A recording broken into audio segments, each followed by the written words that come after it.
Why do some Americans live far past 95 with vitality and independence in the next 18 minutes, whereas 73% of Americans never make it to their 85th birthday? I'll outline the 6 hidden errors that most seniors make that shorten their lives and the easy solutions that can extend their lifespan by 10 to 15 years.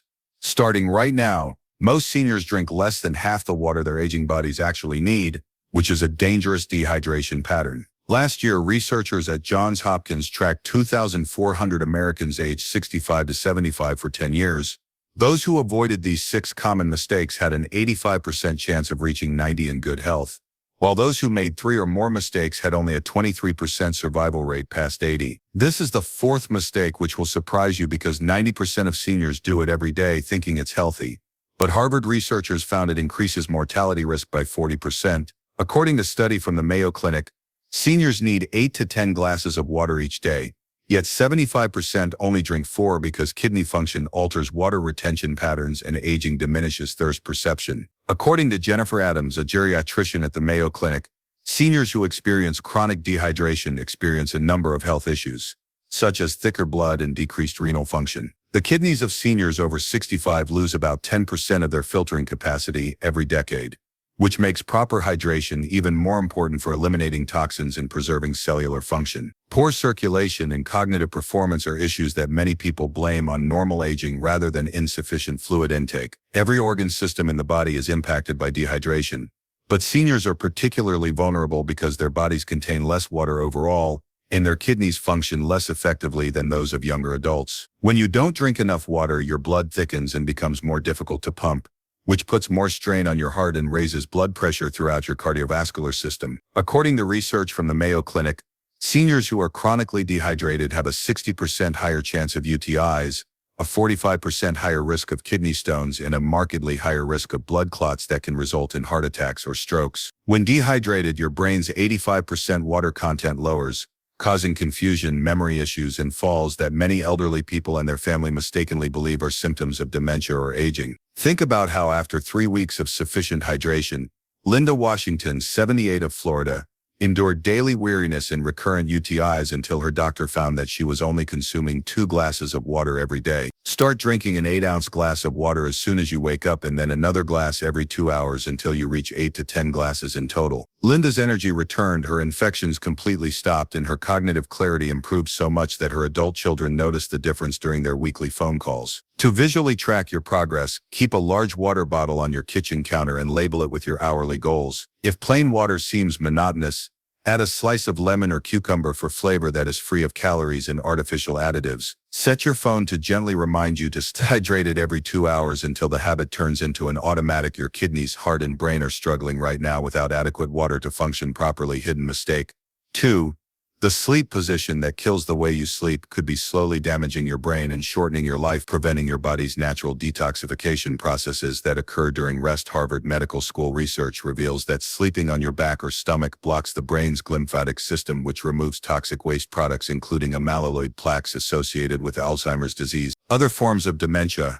Dr. Michael Foster, a sleep researcher at Harvard, found that seniors who sleep primarily on their side show 25% better brain waste clearance and significantly lower rates of cognitive decline compared to back and stomach sleepers. The brain's cleaning system works most efficiently when cerebral spinal fluid can flow freely through neural pathways, which only occurs optimally inside sleeping positions that keep airways open and spine alignment proper. Similar to how your body accumulates physical waste during the day, your brain also builds up metabolic waste that needs to be periodically cleared out during deep sleep phases. Harvard research shows that poor sleep positions can reduce this crucial cleaning process by up to 70%, allowing harmful substances to accumulate and accelerate brain aging, memory loss, and an increased risk of dementia. Your brain literally shrinks by 60% to allow cerebrospinal fluid to wash away toxins, dead cells, and protein fragments that would otherwise damage neural tissue. Raises the risk of sleep apnea, which interferes with oxygen delivery to the brain and further damages the detoxification process necessary to sustain cognitive function as you age. Gerald Martinez, an 82-year-old Californian, changed from sleeping on his back to sleeping on his side after his physician clarified the link between sleep position and brain health. Gerald reports significantly better sleep and morning mental clarity and uses a body pillow to keep his side positions comfortable throughout the night.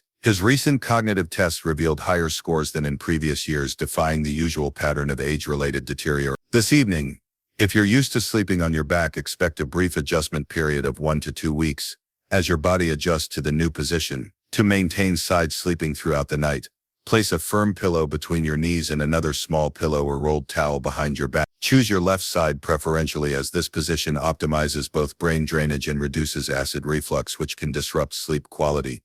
To ensure that your head and neck are properly aligned while you sleep on your side, swap out your old flat pillows for supportive ones. Tonight, switch up your sleeping position to shield your brain from the accumulation of toxins that hastens cognitive deterioration. Concealed error.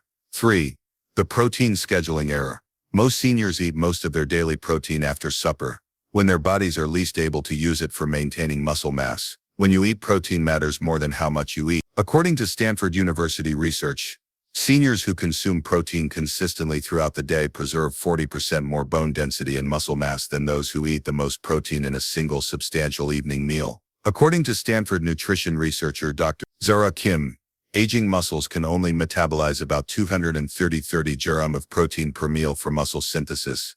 Any extra protein is either retained as fat or converted to glucose instead of being used to generate lean muscle tissue. Seniors must retain strength, balance, and independence at all costs. Since muscle protein synthesis peaks 2 to 3 hours following protein ingestion, meal timing is essential to optimizing the benefits of dietary protein for muscle growth. After age 30, your body loses 3 to 8% of muscle mass every 10 years, and this rate increases after age. This leads to weakness, fractures, falls, and a loss of independence, which many seniors fear most. When you eat a lot of protein before dinner, your body is unable to use it efficiently since your metabolism normally slows down in the evening to prepare for sleep, which causes a decrease in muscle protein synthesis. Seniors who consume little or no protein at lunch or skip breakfast lose muscle mass twice as quickly as those who divide their protein intake evenly over 3 meals.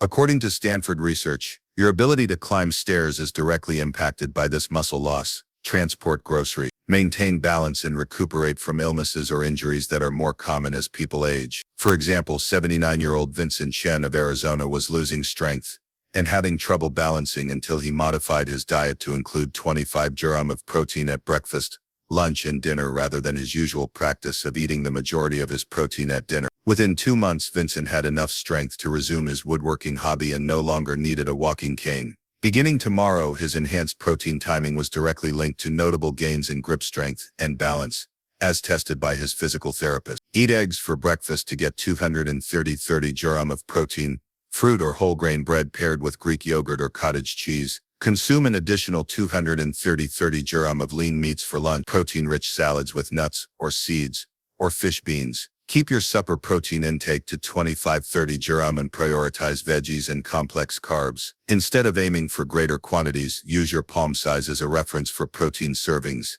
aiming for 1 palm-sized dish per meal. The fourth hidden mistake is the healthy walking trap, which occurs less frequently and results in your muscles wasting away due to inadequate protein scheduling that hinders proper muscle synthesis throughout the day. Because leisurely strolling has no cardiovascular advantages and produces a false sensation of health, walking at the appropriate intensity actually speeds up aging rather than slowing it down. Safety. According to research from Harvard Medical School, seniors who walk at a casual conversational pace do not significantly improve their cardiovascular health, muscle strength, or longevity when compared to their sedentary peers. However, they frequently forego other healthy activities because they believe their leisurely walks provide enough exercise. Dr. Amanda Foster, a Harvard exercise physiologist, discovered that for seniors over 65 to engage in leisurely strolling, their heart rates must be between 65 and 75% of their maximum heart rates for at least 15 to 20 minutes in order to initiate the cellular adaptations that prevent heart disease, stroke, diabetes, and early mortality. Although walking is enjoyable and preferable to total inactivity, it does not produce the physiological stress required to fortify your cardiovascular system, preserve bone density or muscle mass, which are necessary for healthy aging. Your heart, like all muscles, needs regular challenge to stay strong and efficient, but most seniors walk at paces that hardly raise heart rate above resting levels. When you walk too slowly, your cardiovascular system doesn't get any training stimulus to increase blood flow, lower blood pressure, or improve oxygen delivery to your brain and muscles. According to Harvard research, seniors who walk for 150 minutes a week at a moderate exertion have a 35% lower risk of dying than those who walk for the same amount of time at low intensities that are comfortable but have few health benefits. Millions of seniors have wasted valuable exercise time on activities that don't prevent the age-related decline they're seeking to avoid because of the false belief that any movement is good for them. For years, Barbara Lewis, an 84-year-old from Ohio, walked for 30 minutes every day at a moderate pace without seeing any changes in her health. However, after 6 weeks of increasing the intensity of her walks, her doctor suggested interval walking, which alternated between faster and slower periods. Barbara's blood pressure decreased, her energy levels skyrocketed, and her balance improved enough that she was able to go hiking with her neighborhood senior group once more. Her cardiologist observed that her walking intensity modifications were closely associated with notable improvements in her stress test results. Tomorrow, during your daily stroll, add 2-minute bursts of brisk walking every 5 minutes, with the goal of achieving a pace that allows you to speak in short phrases rather than complete sentences. Start with just 15 minutes of interval walking 3 times a week, gradually increasing the duration as your fitness improves over several weeks.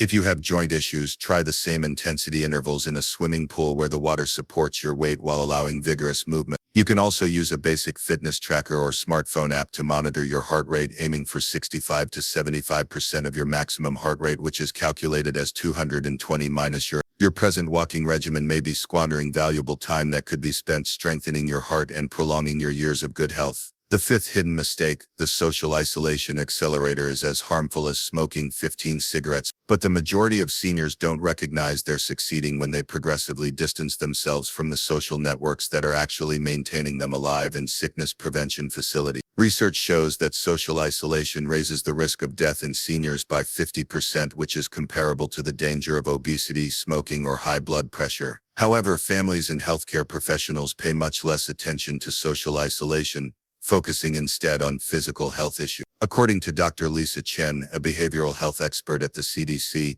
loneliness accelerates cellular aging at the genetic level, causes chronic inflammation, impairs immune function, raises stress hormone, and sets off a chain reaction of health issues that impact your immune system. Needs social connection to function at its best. And research shows that lonely seniors have 40% weaker immune responses to vaccines and significantly higher rates of infections, autoimmune disorder, and cancer compared to their socially connected peers.